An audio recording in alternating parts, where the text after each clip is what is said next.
from the time I was 19 until the time I was 30, I didn't talk about it at all. I just kind of shut away that period of my life in a dark box of my heart, and I said, okay, the only way I'm going to be able to reach all these other career goals that I have, or become a different person or a different version of myself, or have different careers that are historically a little bit more conservative, such as being an attorney, then I can't recognize that that part of me exists, a former sex worker turned attorney. Yes. And that's a kind of a weird, very specific thing.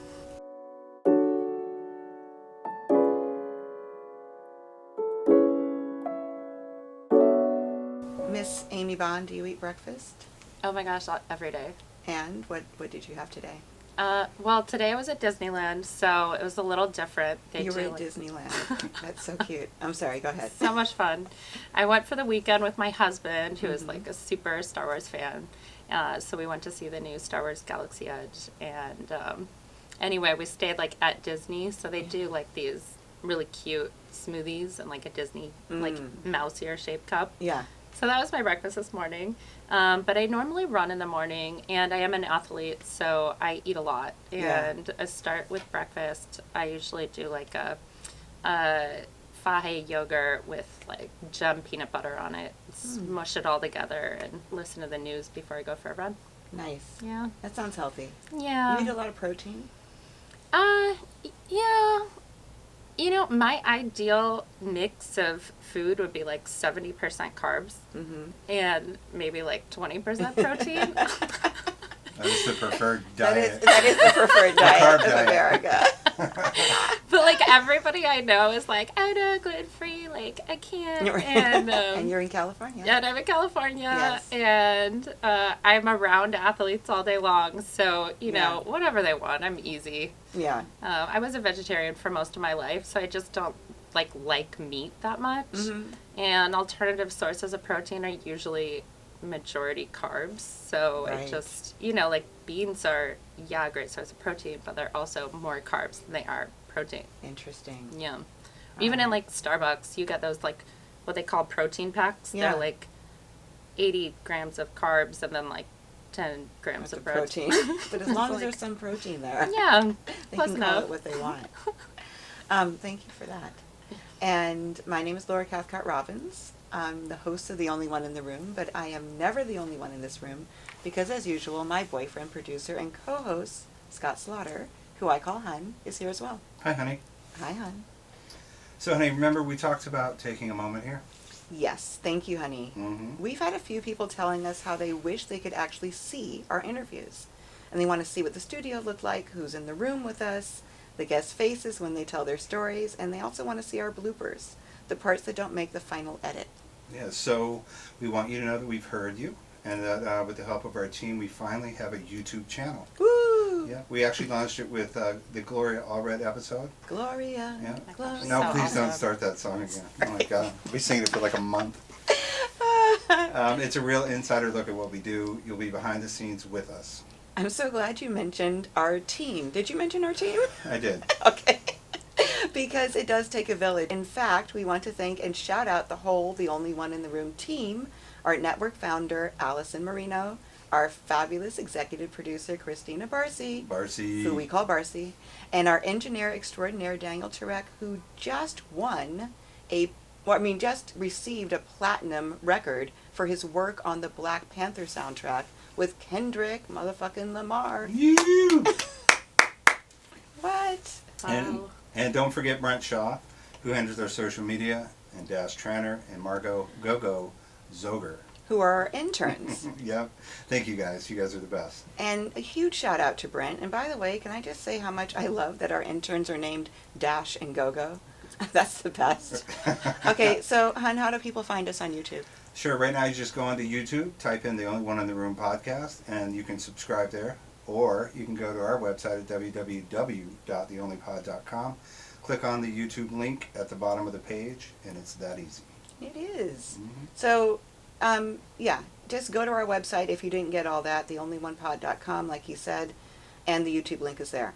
Okay, so now I'm going to interview my very good friend and our guest today, Amy Bond.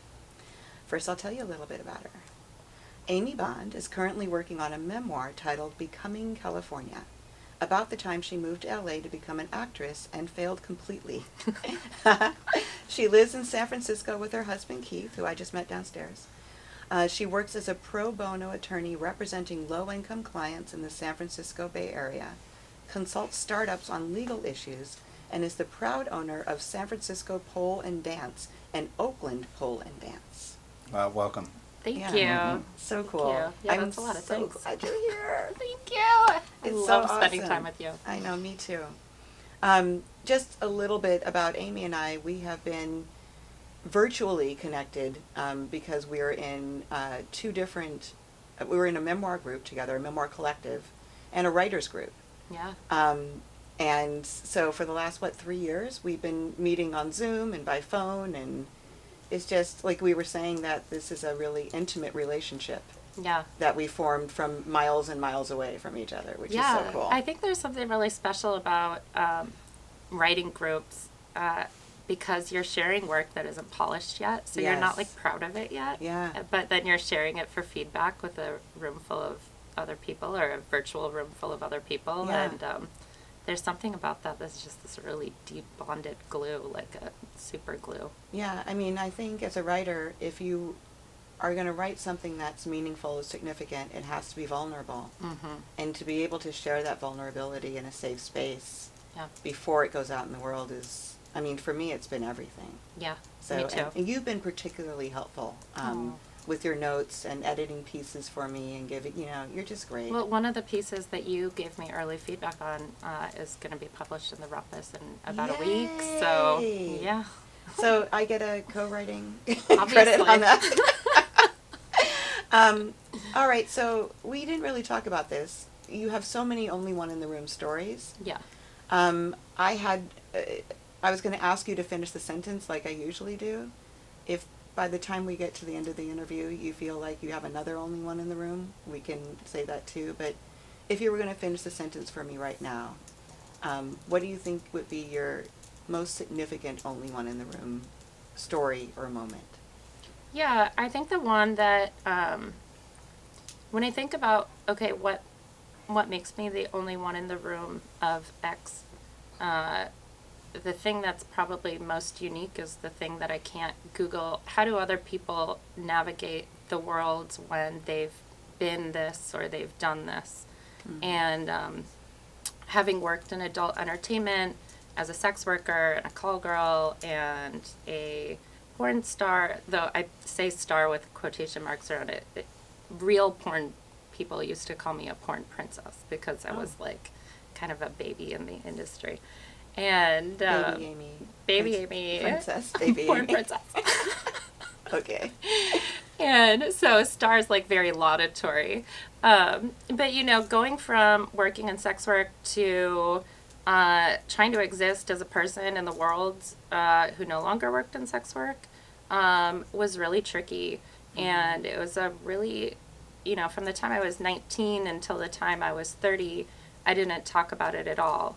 I just kind of shut away that period of my life in a dark box of my heart. And I said, okay, the only way I'm going to be able to reach all these other career goals that I have or become a different person or a different version of myself or have different careers that are historically a little bit more conservative, such as being an attorney, then I can't recognize that part of me exists. Yeah. And honestly, it wasn't until recently that we started recognizing sex workers as human beings. Mm-hmm. And even now it's a struggle. So, I would say I am the only one in the room who is a former sex worker turned attorney. Yes. And that's a kind of a weird, very specific thing. Yeah. Well, it is very specific, which we love. I want to hear all about that, but I just want to go back a little bit in your life because of how you grew up and where you grew up. Mm-hmm. Can you talk about that a little bit? Yeah. So both of my parents were in the military. My dad was a lieutenant colonel in the Marines. He fought in Vietnam, got a Purple Heart, and then became a defense contractor for the government. And my mom was one of the first women to graduate from West Point. So she was accepted to West Point, I believe, in 78, graduated in 81, and that was the first class of women to graduate from West Point. Amazing. Yes, so my mom's been a pioneer her whole life, and my mom has fought sexism and the so-called patriarchy her entire life. And for her, the story was always the only way to get freedom in this world as a woman is to go to college and cultivate your mind. And to her, that was everything. So growing up, when, my biggest dream was to be an actress, that was just horrifying, I think, for her, and kind of and terrifying. Like, I wanted to be an artist. And I wanted to, make art, fuck shit up. Can I say that? Mm-hmm. And she was like, no, go to school, go to get a master's, then get a PhD, and then, buy a house. And that was the order of operations. And, the husband part didn't really matter that much. She always liked to say, a woman without a man is like a fish without a bicycle. And, I remember those T-shirts. I was in a T-shirt. I always just think of it as a thing my mom made up. That's funny. Because she would always say it. I think she still says it. Mm-hmm. And for her, financial independence and independence through education was the only way for women to become their own people. Was that in conflict with being a Mormon? Yes, so I was also raised in the Mormon church. And I think there's a lot of confusion about Mormonism because there are different offshoot branches of Mormonism that are very strict, and John Krakauer wrote Under the Banner of Heaven, and that was about an offshoot branch of Mormonism where basically teenage girls were made into sex slaves for people in the church. But that wasn't the LDS Mormon church started by Joseph Smith Brigham Young. That was an offshoot of Mormonism. Those people lived in the hills. So it's funny because I get this question a lot from people who are religious, who are Catholic or Christian, and there's a lot of pearl clutching with oh my God, were you subjugated as a woman? Yeah. And I kind of want to be not any more than you are, right. And it's not the thing that I say, but it's the thing that I want to say. And I think most churches are founded around the idea that men hold a certain kind of power where they can either talk directly to God or receive direction from God, and women can't. And the Mormon church was also very on board with the idea that women should go to school and women should become educated. And education and sports were all perfectly fine and good things for women to do. But how you use that education was often tied up in my young women's classes with the idea of, and now you will pass your education on to your daughters and your children, because really the job of women is to, they always said, create God's army. So, your job was to educate your children, and having a smart mother made the children stronger. And, I write about this a little bit in my memoir. I would always wonder to myself, even as a 14-year-old and then a 19-year-old when I was right before I left the church, well, what does that mean for my daughters? Do they just end up doing all this work to get educated and then they're just going to pass it on and that's where it ends? What happens next? And there are plenty of women in the Mormon church, my sister, who have great careers and they do other great things beyond being mothers. But that was the thing that was taught to me, was that was the primary purpose. Yes. And your duty as a woman in the Mormon church. That's really interesting. Did you say your young women's classes? Yeah, so growing up between the ages of, I believe it's 12 and 16, Mormon girls are put into a program called Young Women, and there's literally a manual that says the Young Woman's Manual, and you're taught how to be a good young woman.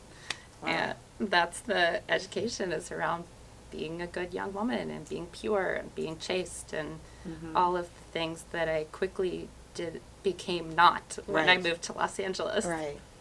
So how did you feel about it while you were there, while you were in the Mormon religion? And this was in Richmond, right? Virginia, or no? Well, we lived a lot of different places. Mhm. So I grew up I was born in England. I lived in El You were born in Segundo. England? Yeah. What? On American soil. My mom was stationed in Germany Ah. and my dad was stationed in England. And so their relationship was really interesting because they were constantly moving around. And then I was born, I think I had a full passport by the time I was 6 months old because they were constantly moving. And then by the time I was 10, we had kind of landed in Minnetonka, Minnesota, and then Ashburn, Virginia, and went Ashburn, back and Virginia, forth between right, those two yeah. places. Both places are relatively liberal, both are blue states. And, you know, between my mom's feminism and the state's kind of more progressive politics and my church's conservatism, there are a lot of ideas that felt very conflicting bouncing around me as I was growing up. But as a child who was you were going to church. Hmm. Did you subscribe to what you were hearing and seeing? Did it feel comfortable for you? Yeah, I loved it. You loved it. I loved everything about it. I look back on my journals. I have all my journals from the time I was 12 years old to the time I was 18, which I have a terrible memory, so they've been very helpful, those journals and the porn scenes that I filmed when I was 19 in helping me recreate the period of time that my memoir is about, which is when I was 19 and moved to Los Angeles. And, you know, in my journals I would write, you know, I'm so grateful for Joseph Smith because he laid his life on the line so many times in order to bring the real truth of Christ to the people.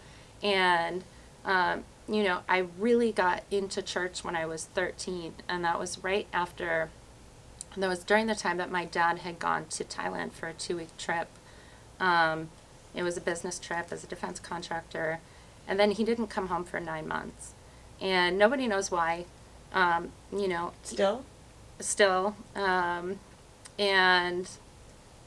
during that time, I wasn't sure if my dad was going to come home, and I had convinced myself that all of my friends at church, their fathers who came home, maybe they came home because they were such good Mormons.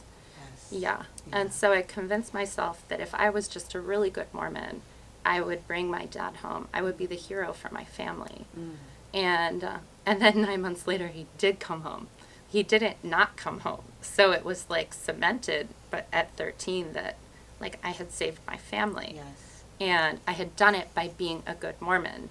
And so. Which is really powerful. Yeah. Right. And my Mormonism was very strong from 13 to about 17 when I went to Germany to be an exchange student. And then I spent my senior year of high school as an exchange student in Germany.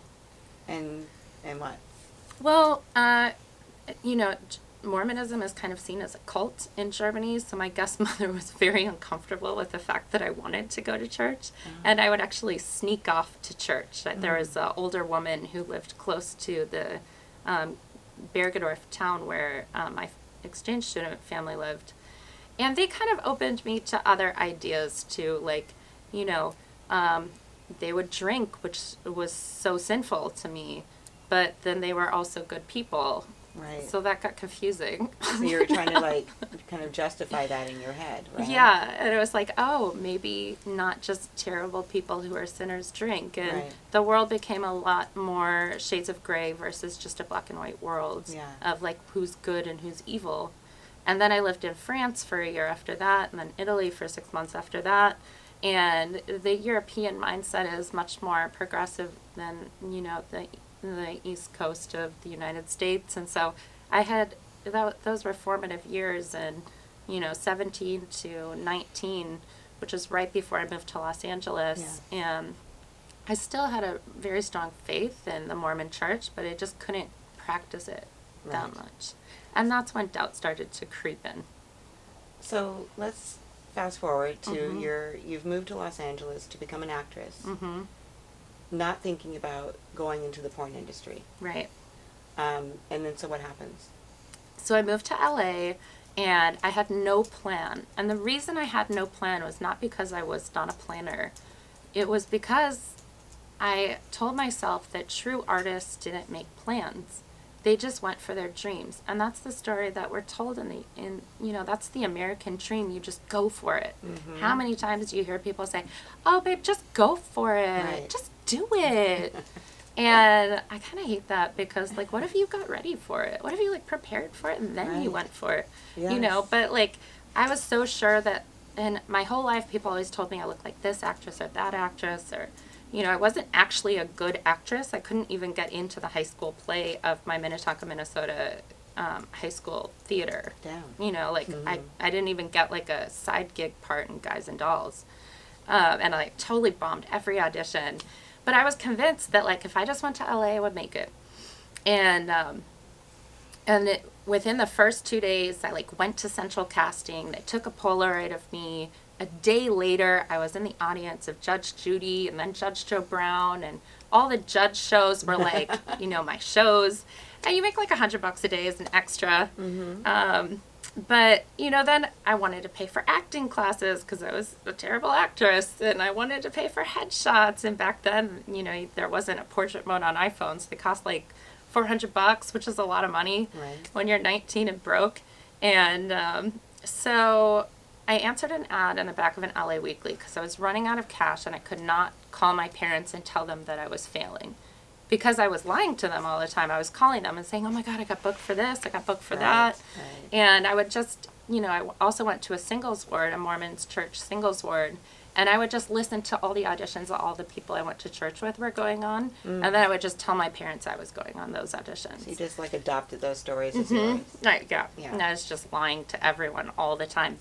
And which I'm not proud of, but that was how, I've felt like I could justify it. Mm-hmm. And then I found an ad in the back of an LA Weekly that said no sex, and at this time I was still a virgin, and it said sensual massage, like $500 an hour. I was like, oh my God, that's so much money. Yeah, that's like an hour. I can like a week's worth of cash, and I don't have to have sex, so I can still be a virgin, and I can still, like, come back from this, because my plan was to make $50,000, become a real actress, and then repent. And then I'd go back to church, and I'd get married to my Mormon boyfriend, and we live happily ever after. Wow. But you did have a plan. I did have a plan. That's true.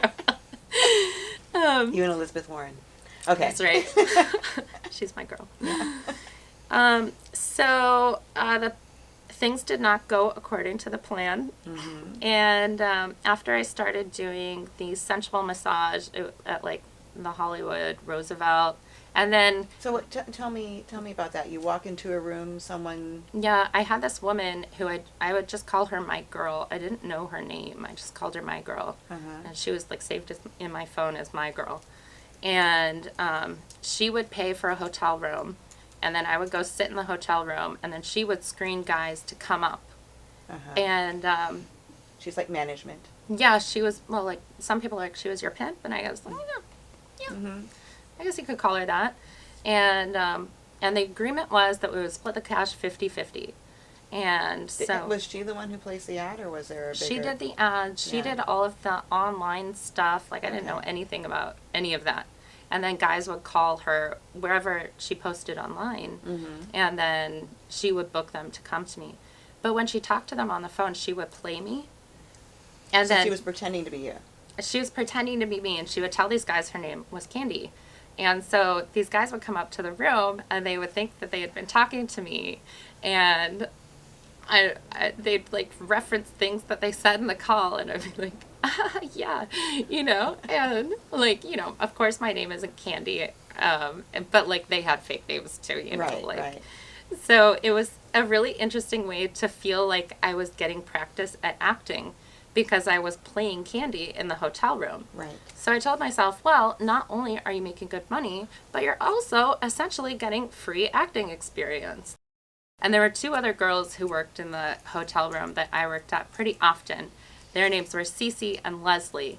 And we would often get guys at the same time, and then we'd make it a race. Like, who can get the guy off the fastest and get him out, and then we'd call each other on the hotel phones and be like, is he gone? Yeah. Nope, I won. And so sometimes I hear my phone still ringing, like, while I was in the middle of it, and just be like, oh, she won. That's hilarious. Yeah. So how did that translate into porn? Yeah, so then one of the guys who came to the sensual massage was like, oh, hey, I'm like I work in the adult entertainment industry. You would look really good in magazines.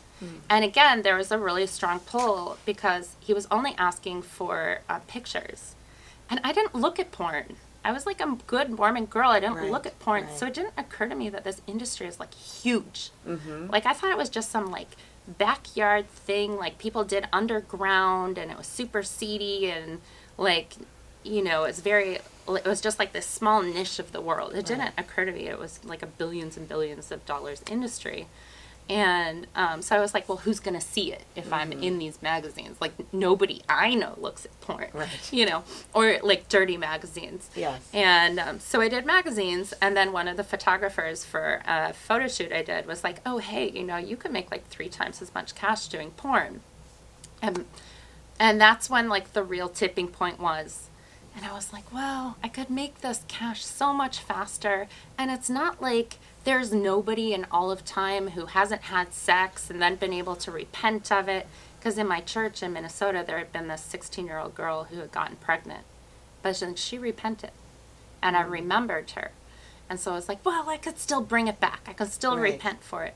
So I did my first scene with an actor named Ed Powers. And he actually looks like Austin Powers, and he does like DIY porn, like in his bedroom. And he lived in, it was either Calabasas or Tarzana. And he was like this huge house, and he like paid for me to take a taxi there. And he paid me $1,100, which was like an insane amount of money to me. And this is 2003, so it's even more than it is now. And the setup was very similar to, it was kind of like a cheap version of where we are now, where there's like, you know, a boom, and he held like one of those handheld video cameras while we were fucking, and just like zooming in, and he'd like ask me questions like, do you like to suck cock? And I'd be like, no. And he'd be like, but do you really, like, wink, wink? And I'd be like, yeah, I love it, you know? And so in that way, he kind of like, he was like, you know, like training me. And then I guess like the scene went well, like on the other side. And Mike, the photographer, introduced me to Jim, who was this famous agent basically for all the girls who did porn back in the day. And that was at World Modeling. And from there, it just like skyrocketed. Like we were saying no to things. Like Jim was telling me like, say no to this other thing. And he was my guide through the whole thing. He was the person who I trusted to know which directors to work with, to know which ones to say no to. And I really credit him with being the reason that I wasn't ever hurt in porn. And I think that's a story that you hear a lot of women who are like hurt in porn or forced to do things that they didn't want to do. And the only time I was ever forced to do something I didn't want to do was later with an abusive boyfriend. It wasn't in the porn industry. And I think that part makes it hard to tell my story because so many people think, oh, you did porn, you poor thing, you've been so abused. Right. And that wasn't my experience. And so it's hard to explain that to people. And even now when I publish pieces about having been a sex worker, even though I'm very explicit, I feel like I'm bashing the reader over the head with the truth of that. And then people Your are truth. still like, yes, my truth of that.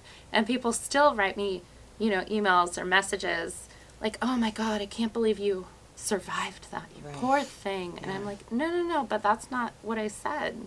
And so the overarching narrative about what it means to be a sex worker is still very embedded in that. And I think that part of the revision that I'm doing right now with my manuscript is around really bashing people over the head with like, no, and here's how these people were actually really good to me and helped me reach my dreams. And also there are a lot of ways that porn is shitty. Right. So. I had a quote. Remember I told you I pulled a couple of quotes? Oh, please. This is, well, you'll tell me what it's from because I didn't put what it's from. You said it was 2003. I was new to both Los Angeles and the adult entertainment industry. I'd grown up Mormon in the suburbs of Virginia and Minnesota and moved to Los Angeles to become an actress, but I could never get past the first auditions. I realized, looking around at the other wannabe actresses in the waiting rooms with their Brazilian blowouts, perfectly manicured nails, thick satin-finished business cards, they had something I didn't, capital to spend on being gorgeous, more gorgeous, confident versions of their already beautiful selves. So I started call girling, doing massages at upscale hotel rooms in Beverly Hills, nude modeling for magazines to make cash. From there, it was a smooth jump to adult entertainment where I could make more doing video. It was a non-traditional detour. I make $50,000 to invest in myself. Mm-hmm. Did you make the 50 grand? I came really close to making the 50 grand. So what happened was, I believe I was at like $42,000. What? Yeah, and that was in like 3 months of work. That's amazing. Yeah, I didn't spend the money. Like, I was very disciplined about putting the money away. And then one of my call girl clients, his name is Manny, and he lived in Simi Valley. And I went out to meet him, and he gave me meth. And I instantly Crystal meth. Crystal meth. Yeah.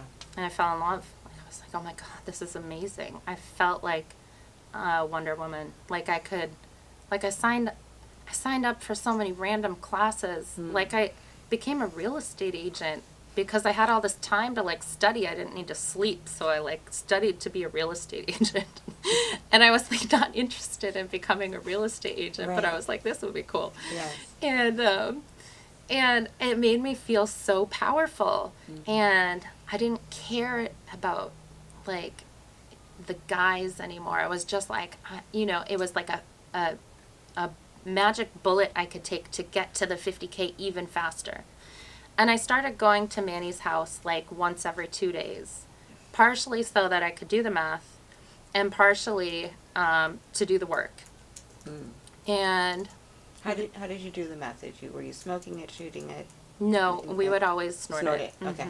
And even to this day, I like love even imagining the way it feels going up my nose. Like, I loved that feeling. Not to like romanticize math, it's terrible. Don't do it, obviously. Right. But well, we'll go further in your story and find out why. But yeah, go ahead. But one of those days, Manny said to me, I'm going through divorce. I really need $5,000 to get a lawyer. And I felt so bad for him. Like, I really just, and I was falling in love with him. And maybe it was the drugs I was falling in love with, but it really felt like I was falling in love with him. And he was teaching me how to golf on the side, which was really fun. And I just thought, this man is such a good man. I'm just going to give him the 5K. And after I gave him the 5K, he needed 5K more. And then I moved in with him to Simi Valley where I knew no one. And I stopped doing porn because he told me that I was worthless if I was just selling my body. And I believed him. And, fast forward 6 months and, he was hitting me and I was running away and we were doing drugs every night. And that's when things started to get really dark. It wasn't during the porn part. It was really during the drug addiction. Yeah. And Manny. And Manny, yes. Because that was the other half of that for you, right? Right. Well, Manny was my drug dealer. Right. So, but also a drug, it sounds like. Yes. Yeah. And at first he was such a kind man. Yeah. And so, he seemed to understand the kind of the loneliness of existing in the world and not being able to be truthful with people. And I didn't realize that was just because he was like a serial liar. Like he was just one of those people who was always lying to everyone. But he didn't judge me for being that way.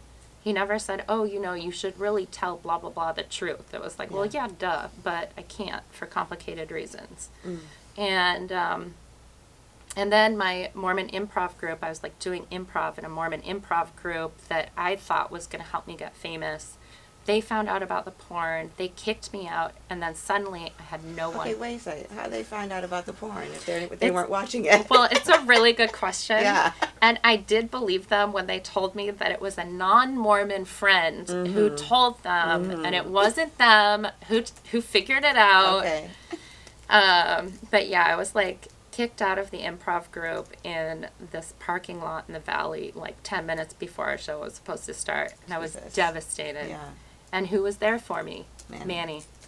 And that's when I moved in with him, and that's when the violence started. So you are a domestic abuse survivor. Mm-hmm. How did you survive that? How did you get out of it? Yeah, I'm not sure I would have left by myself. One good thing that happened is I got in a car accident while I was like 5 days into a binge. And I was like 5 days into a binge and taking like 32 credits at community college. And I had to finish a paper and go turn it in.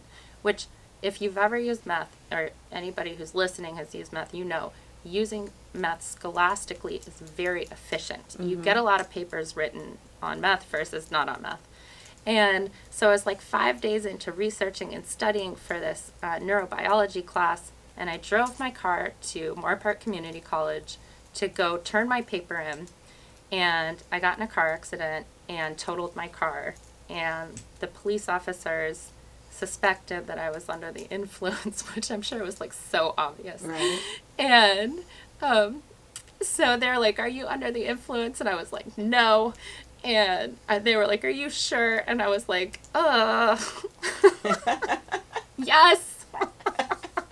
Busted. So I was arrested and put in a holding cell overnight, and then court mandated to go to Prop 36, which was a program California had instated for first-time drug offenders.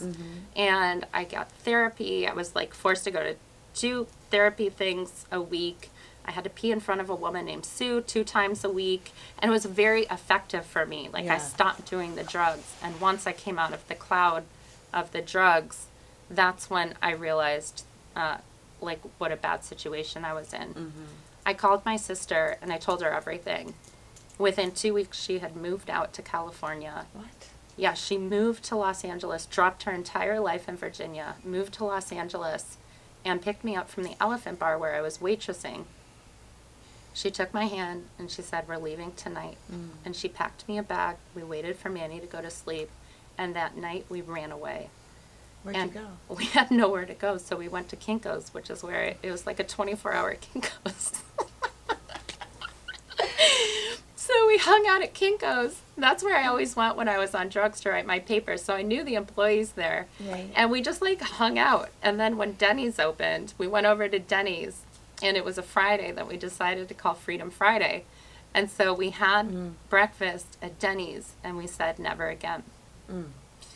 Of course, 2 weeks later, I went back to Manny, and my sister called me terrified. She was like, "What are you doing? We escaped."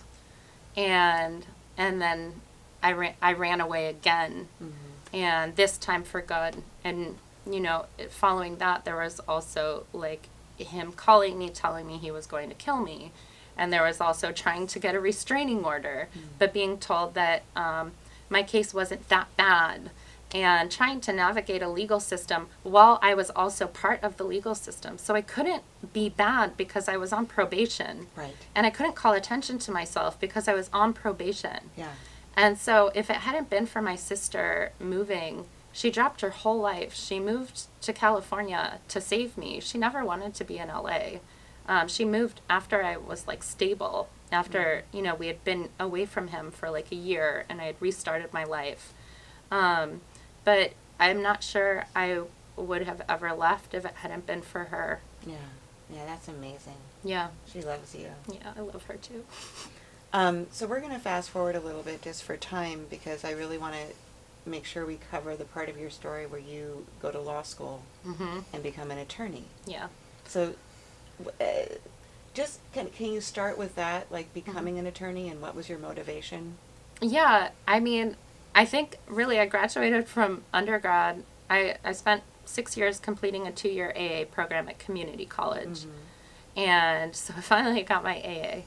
And then I transferred to Berkeley, and it was like a fresh start. UC Berkeley. UC Berkeley. Yeah, you say that so just like whatever. Whatever.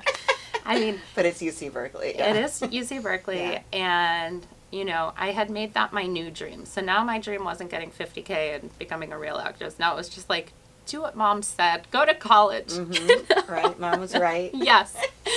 And I think that, you know, if I could summarize my memoir in one sentence, it would be like, Mom was right about everything. I probably love that. Yeah. And so I graduated from UC Berkeley. It was 2009, so the economy was terrible. Terrible. Yeah. And, It's the worst. And I remember, you know that movie where Will Smith, he plays like a stockbroker called like The Pursuit of Happiness. Yeah. Yeah. So the I love guy, that movie. yeah, so Yeah. the guy that movie was based on, he was the speaker at my UC Berkeley Oh, no commencement. shit. Yeah, but what he didn't like give us like inspirational wisdom. He was just like, "Oh my God, you guys! Like the economy's so bad. I don't know what you're gonna do."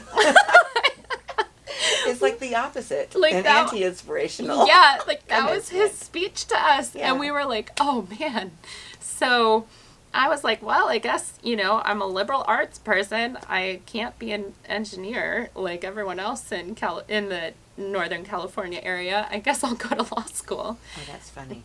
And it wasn't like, oh, I can save women the same way some other people help me. It was like, it was not that. I wish that I could say it was that well planned. It was just, oh man, the economy's bad. I should probably stay in school. Right. Yeah. Right. So I take the LSAT, did awesome, and then transferred to Boston University School of Law. And that's where I went to law school for 3 years. Okay. I think when I got there, I believed I was going to become a corporate lawyer in New York. And so Boston was like close enough to New York to network the East Coast like that. But very quickly, I realized that the East Coast was not for me. It's, Boston is a very cold, like temperamentally, like with the weather, it's very cold. And also the people are, in my opinion, very cold. Also, I love everybody I went to law school with. They're great people, but just the personalities were cold compared to California. Yes. Where everything's warmer. Where everything's warmer, Yes. No No shade on Boston. I'm actually from Cambridge. Oh, so, hey, yeah. that's where we live. Yeah. So me and my husband, by this point I had a husband, we were on the first flight back to California after law school, and then I got my first law school loan statement, and it was like $4,000 a month that I needed to pay back. Holy shit. So there was no like, go do good work and like Right. work for free. It Yeah. was like, no bitch, like go work in tech. Yes. know? Yes. And I also didn't know anybody who was an attorney going to work in tech. So that was another experience where I was like, well, I don't know anyone else who's done this, but I'm just going to give it a go. Right. And I would mainly do operations at tech startups. So the startups were thrilled to have me because, they're mainly hiring undergrad liberal arts majors to be their operations people. And by operations, I mean everything that's not engineering. Right. And so that was really like my immersion into Silicon Valley and working in tech. And, a lot of people have complicated experiences with tech. I loved it. And I really thrived in it. It was very competitive, very type A personalities. Except they didn't wake up at 5 a.m. like lawyers. They woke up at noon like engineers. Right. But then you just work until 5 a.m. Yes. So it was like the Yeah. same kind of like, people addicted to work and like building Right. things. And I loved about tech that like people built things that they really believed in. So I did that for about 5 years. And then my husband, who was also working in tech, his company, the company that he was working at, got acquired by Microsoft. And we got this huge windfall of cash from Microsoft for all of the stock that vested. And basically were able to pay off my law school loans. Nice. So, yeah, it was awesome. I mean, I was like, I really had to force all my decision making when we were both working at startups, making below market, okay, what can I do that also will be able to pay my $4,000 a month in rent and my $4,000 a month in law school loans. Yeah. And then after that happened, it felt like, the shades had been opened and I had all these other choices. And by that point, I had been pole dancing recreationally and competitively as like a artistic pole dancer for almost 10 years. And I hesitate to bring that up because people get confused about what that means. Like, what do you mean? Like, you're a stripper, but you call it art? Like, no, it's different than stripping. Also, I love strippers. I love strip clubs. Like, strippers are some of the smartest people I know, but it's just a different thing. It's like competitive. You go to competitions and you compete routines. Yes. And the opportunity to buy a pole studio in San Francisco was presented, and it was like 30 grand. So I bought this pole studio, like started a new company, rebranded, did like an asset purchase agreement that I drafted myself, and then took everything that I'd learned running operations and HR and legal at tech startups and applied it to my business. And that was about 3.5 years ago. And now we've expanded 4 times, and we have a second location, and we're building like online content. So that business is going really well. Yeah.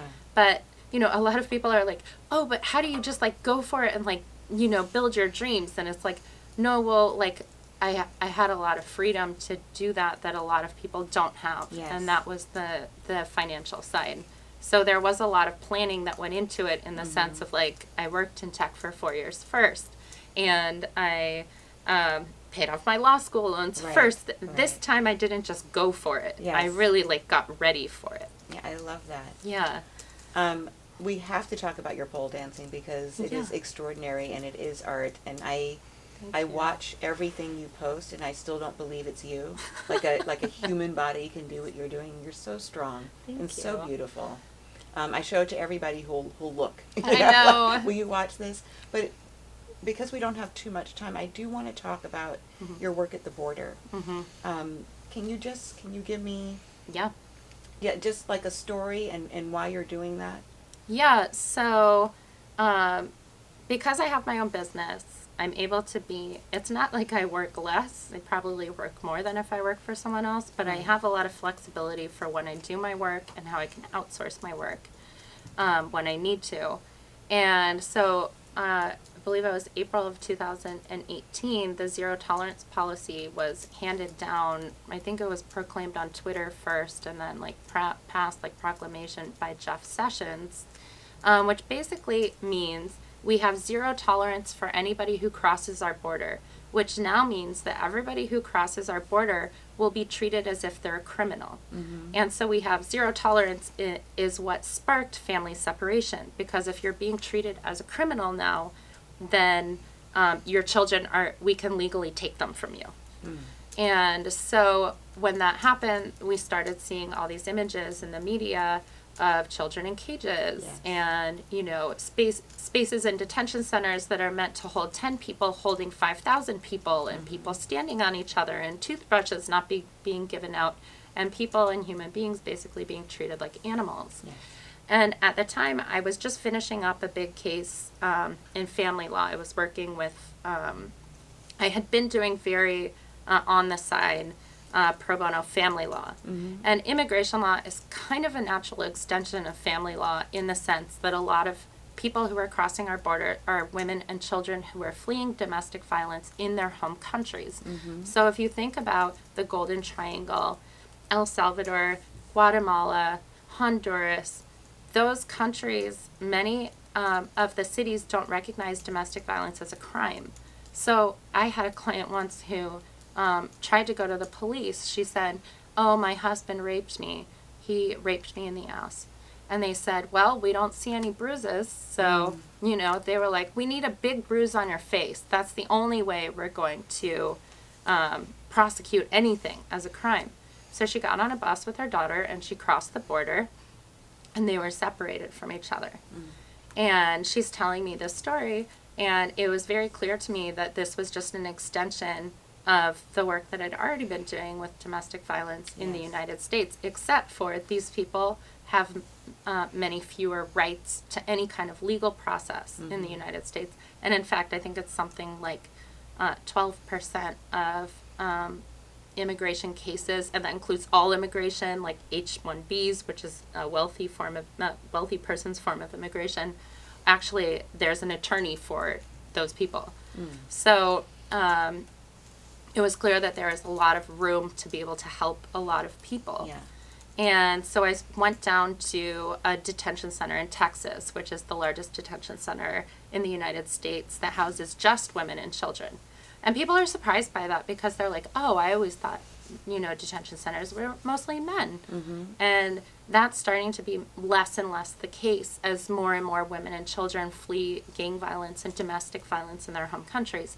At the same time, Jeff Sessions passes another new order, which he basically referred himself, which is totally a weird thing to do in the legal world. He refers himself a case where he writes the decision himself, saying that we will no longer allow people who are fleeing domestic violence and gang violence to seek asylum protection in the United States, which is crazy because it goes against all legal precedent and all reason that most people from the Golden Triangle are coming to the United States. Mm-hmm. So we're seeing it's much harder now than it was a year ago to get people asylum in the United States. So I just had one client whose case I lost, was deported. He had a very good case that would have definitely gotten him asylum a year ago. But because we no longer allow people to apply for asylum because of gang violence, he was deported. Mm. And that's what we're seeing a lot more of now. Amy. Yeah. First of all, thank you for doing that. Thank you for being of service in that way. I know we say that to our military personnel, but it feels the same way to me that you're going down there and doing this work on your own volition, and I really appreciate it. I appreciate you outlouding it too, the way you post about it, when you write about it. I think it's really important. It actually brings me into the Dear Laura segment that we're going to do.